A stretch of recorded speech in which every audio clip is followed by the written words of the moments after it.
ত্রেতায় শ্রীরাম, দাপরে শ্রীকৃষ্ণ, কলিতে শ্রীরামকৃষ্ণ। নমস্কার বন্ধুরা, ভক্তি চ্যানেলে আপনাদের সকলকে স্বাগত। আজ আমি আপনাদের সামনে শ্রী শ্রী রামকৃষ্ণ কথামৃত পাঠ করে শোনাব। ভিডিওটি অবশ্যই শেষ পর্যন্ত দেখতে থাকুন, আশা করছি ভালো লাগবে। শ্রীমকথিত শ্রী শ্রী রামকৃষ্ণ কথামৃত। ঠাকুর বলছেন, কোনো কোনো মানুষ সমাধির পরও ভক্তের আমি, দাস আমি, এইসব নিয়ে থাকে। আমি দাস, তুমি প্রভু, আমি ভক্ত, তুমি ভগবান, এই অভিমান ভক্তের থাকে। ঈশ্বর লাভের পরও থাকে, সব আমি যায় না। আবার এই অভিমান অভ্যাস করতে করতে ঈশ্বর লাভ হয়। এরই নাম ভক্তিযোগ। ভক্তির পথ ধরে গেলে তবে ব্রহ্মজ্ঞান হয়। বিজয়কৃষ্ণ ঠাকুরকে বলছেন, যাঁরা বেদান্ত বিচার করেন তাঁরাও তো তাকে পান। শ্রীরামকৃষ্ণ বলছেন, হ্যাঁ, বিচার পথেও তাঁকে পাওয়া যায়। একেই বলে জ্ঞানযোগ। বিচার পথ বড় কঠিন। তোমায় তো সপ্তভূমির কথা বলেছি। সপ্তভূমিতে মন পৌঁছিলে সমাধি হয়। ব্রহ্ম সত্য, জগৎ মিথ্যা, এই বোধ ঠিক হলে মনের লয় হয়, সমাধি হয়। কিন্তু কলিতে জীব অন্নগত প্রাণ, ব্রহ্ম সত্য জগৎ মিথ্যা কেমন করে বোধ হবে? সে বোধ দেহ বুদ্ধি না গেলে হয় না। আমি দেহ নই, আমি মন নই, চতুর্বিংশতি তত্ত্ব নই, আমি দেহ সুখের অতীত, আমার আবার রোগ শোক জরা মৃত্যু কই? এসব বোধ কলিতে হওয়া কঠিন। যতই বিচার করো, কোনখান থেকে দেহাত্মবুদ্ধি এসে দেখা দেয়। অসত্য গাছ, এই কেটে দাও, মনে করলে মূল শুদ্ধ উঠে গেল, কিন্তু তারপর দিন সকালে দেখো আবার একটা ফ্যাকড়া দেখা দিয়েছে। দেহ অভিমান যায় না। তাই ভক্তিযোগ কলির পক্ষে ভালো, সহজ। আমি চিনি হতে আর চাই না, চিনি খেতে ভালোবাসি। আমার এমন কখনো ইচ্ছে হয় না যে আমি বলি আমি ব্রহ্ম। আমি বলি তুমি ভগবান, আমি তোমার দাস। পঞ্চভূমি আর ষষ্ঠভূমির মাঝখানে বাজ খেলান ভালো। ষষ্ঠভূমি পার হয়ে সপ্তভূমিতে অনেকক্ষণ থাকতে আমার সাধ হয় না।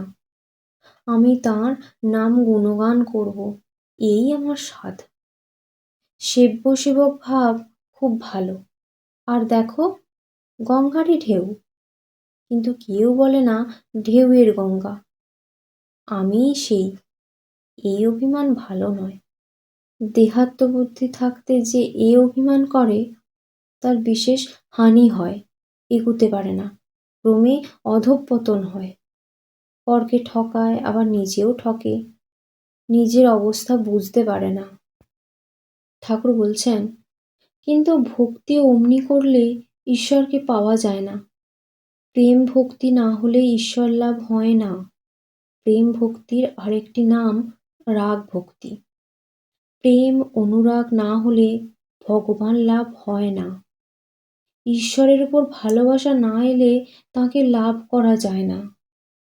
আর এক রকম ভক্তি আছে, তার নাম বৈধি ভক্তি। এতে জপ করতে হবে, উপোস করতে হবে, তীর্থে যেতে হবে, এত উপাচারে পূজা করতে হবে, এতগুলো বলিদান দিতে হবে। এসব বৈধি ভক্তি। এসব অনেক করতে করতে ক্রমে রাগ ভক্তি আসে। কিন্তু রাগ ভক্তি যতক্ষণ না হবে ততক্ষণ ঈশ্বর লাভ হবে না। তাঁর ওপর ভালোবাসা চাই। সংসার বুদ্ধি একেবারে চলে যাবে আর তাঁর ওপর 16 আনা মন হবে, তবে তাঁকে পাবে। কিন্তু কারো কারো রাগ ভক্তি আপনা আপনি হয়, স্বতঃসিদ্ধ। ছেলেবেলা থেকেই আছে, ছেলেবেলা থেকেই ঈশ্বরের জন্য কাঁদে, যেমন প্রহ্লাদ। বিধিবাদীয় ভক্তি, যেমন হাওয়া পাবে বলে পাখা করা, হাওয়ার জন্য পাখার দরকার হয়। ঈশ্বরের উপর ভালোবাসা আসবে বলে জপ তপ উপবাস, কিন্তু যদি দক্ষিণে হাওয়া আপনি বয়, পাখা লোকে ফেলে দেয়। ঈশ্বরের উপর অনুরাগ প্রেম আপনি হলে জপাদি কর্ম ত্যাগ হয়ে যায়। হরিপ্রেমে মাতোয়ারা হলে বৈদিক কর্ম কে করবে? যতক্ষণ না তার উপর ভালোবাসা জন্মায় ততক্ষণ ভক্তি কাঁচা ভক্তি। তার উপর ভালোবাসা এলে তখন সে ভক্তির নাম পাকা ভক্তি। ঠাকুর বলছেন, যার কাঁচা ভক্তি সে ঈশ্বরের কথা উপদেশ ধারণা করতে পারে না। পাকা ভক্তি হলে ধারণা করতে পারে। ফটোগ্রাফের কাছে যদি কালি মাখানো থাকে তাহলে যা ছবি পড়ে তা রয়ে যায়, কিন্তু কাচের ওপর হাজার ছবি পড়ুক একটাও থাকে না। একটু সরে গেলেই যেমন কাচ তেমন কাচ। ঈশ্বরের উপর ভালোবাসা না থাকলে উপদেশ ধারণা হয় না। বিজয়কৃষ্ণ বলছেন, মহাশয়, ঈশ্বরকে লাভ করতে গেলে তাকে দর্শন করতে গেলে ভক্তি হলেই হয়? শ্রীরামকৃষ্ণ বলছেন, হ্যাঁ, ভক্তির দ্বারাই তাকে দর্শন হয়, কিন্তু পাকা ভক্তি, প্রেম ভক্তি, রাগ ভক্তি এইসব চাই। সেই ভক্তি এলেই তাঁর উপর ভালোবাসা আসে। যেমন ছেলের মার উপর ভালোবাসা, মার ছেলের উপর ভালোবাসা, স্ত্রীর স্বামীর উপর ভালোবাসা। এ ভালোবাসা রাগ ভক্তি এলে স্ত্রী পুত্র আত্মীয় কুটুম্বের উপর সে মায়ার টান থাকে না, দয়া থাকে। সংসার বিদেশ বোধ হয়, একটি কর্মভূমি মাত্র বোধ হয়। যেমন পাড়াগাঁয়ে বাড়ি, কিন্তু কর্মভূমি কলকাতায়। কর্ম করবার জন্য কলকাতায় থাকে। ঈশ্বরে ভালোবাসা এলে সংসার আসক্তি বিষয়বুদ্ধি একেবারে যাবে। বিষয়বুদ্ধির লেশ মাত্র থাকলে তাকে দর্শন হয় না। দেশলাইয়ের কাঠি যদি ভিজে থাকে হাজার ঘষো কোনো রকমে জ্বলবে না, কেবল একরাশ কাঠি লোকসানি হয়। বিষয় আসক্ত মন ভিজে দেশলাই। শ্রীমতী রাধিকা যখন বললেন, কৃষ্ণময় দেখছি, সখীরা বললে, কই, আমরা তো তাকে দেখতে পাচ্ছি না, তুমি কি প্রলাপ বকছ? শ্রীমতী বললেন, সখী, অনুরাগ অঞ্জন চক্ষে মাখো, তাকে দেখতে পাবে। শ্রীরামকৃষ্ণ বিজয়কে বলছেন, তোমাদের ব্রাহ্ম সমাজের গানে আছে, প্রভু বিনে অনুরাগ করে যজ্ঞ যাগ, তোমারে কি যায় জানা। এই অনুরাগ, এই প্রেম, এই পাকা ভক্তি, এই ভালোবাসা যদি একবার হয় তাহলে সাকার নিরাকার দুই সাক্ষাৎকার হয়। বিজয়কৃষ্ণ এবার ঠাকুর শ্রী রামকৃষ্ণকে প্রশ্ন করছেন, ঈশ্বর দর্শন কেমন করে হয়? শ্রীরামকৃষ্ণ বলছেন, চিত্ত শুদ্ধি না হলে হয় না। কামিনী কাঞ্চনে মন মলিন হয়ে আছে, মনে ময়লা পড়ে আছে। ছুঁচ কাদা দিয়ে ঢাকা থাকলে আর চুম্বক টানে না, মাটি কাদা ধুয়ে ফেললে তখন টানে। মনের ময়লা তেমনি চোখের জলে ধুয়ে ফেলা যায়। হে ঈশ্বর, আর অমন করব না, এই বলে যদি কেউ অনুতাপে কাঁদে তাহলে ময়লাটা ধুয়ে যায়। তখন ঈশ্বররূপ চুম্বক পাথর মনরূপ ছুঁচকে টেনে লয়। তখন সমাধি হয়, ঈশ্বর দর্শন হয়। কিন্তু হাজার চেষ্টা করো, তাঁর কৃপা না হলে কিচ্ছু হয় না। তাঁর কৃপা না হলে তাঁর দর্শন হয় না। কৃপা কি সহজে হয়? অহংকার একেবারে ত্যাগ করতে হবে। আমি কর্তা, এ বোধ থাকলে ঈশ্বর দর্শন কখনো হয় না। ভাঁড়ারে একজন আছে, তখন বাড়ির কর্তাকে কেউ যদি বলে, মহাশয়, আমার এই জিনিসটি লাগবে, বার করে দিন, তখন কর্তাটি বলে, ভাড়ার একজন রয়েছে, আমি আর গিয়ে কি করব? যে নিজে কর্তা হয়ে বসেছে তার হৃদয় মধ্যে ঈশ্বর সহজে আসেন না। কৃপা হলেই তবেই দর্শন হয়। তিনি জ্ঞান সূর্য। তাঁর একটি কিরণে এই জগতে জ্ঞানের আলো পড়েছে। তবেই আমরা পরস্পরকে জানতে পারছি আর জগতে কত রকম বিদ্যা উপার্জন করছি।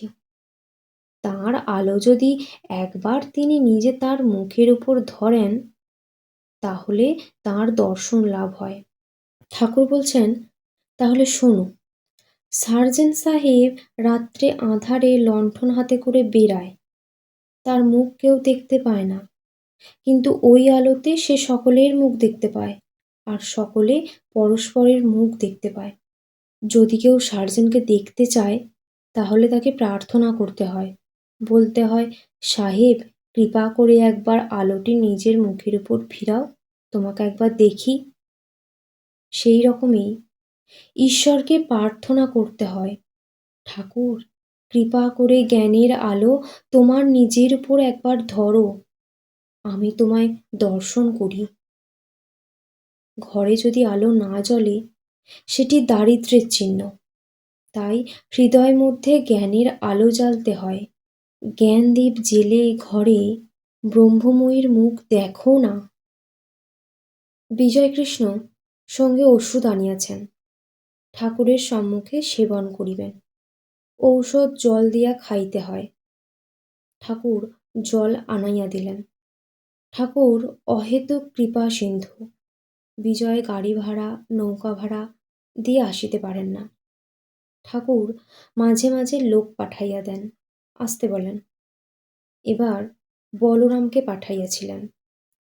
বলরাম ভাড়া দিবেন। বলরামের সঙ্গে বিজয় আসিয়াছেন। সন্ধ্যার সময় বিজয়, নবকুমার ও বিজয়ের অন্যান্য সঙ্গীগণ বলরামের নৌকাতে আবার উঠিলেন। বলরাম তাহাদিগকে বাগবাজারের ঘাটে পৌঁছাইয়া দিবেন। মাস্টারও ওই নৌকায় উঠিলেন। নৌকা বাগবাজারের অন্নপূর্ণার ঘাটে আসিয়া পৌঁছিল। যখন বলরামের বাগবাজারের বাড়ির কাছে তাহারা পৌঁছিলেন, তখন জ্যোৎস্না একটু উঠিয়াছে। আজ শুক্লাপক্ষের চতুর্থী তিথি, শীতকাল। অল্প অল্প শীত করিতেছে। ঠাকুর শ্রীরামকৃষ্ণের অমৃতোপম উপদেশ স্মরণ করিতে করিতে ও তাহার আনন্দমূর্তি হৃদয়ে ধারণ করিয়া বিজয়কৃষ্ণ, বলরাম, মাস্টার সবাই গৃহে প্রত্যাবর্তন করিলেন। ভিডিওটি যদি ভালো লেগে থাকে, অবশ্যই সাবস্ক্রাইব করবেন এবং লাইক, কমেন্ট, শেয়ার করবেন, যাতে আরও প্রচুর মানুষ এই ভিডিও দেখতে পারে।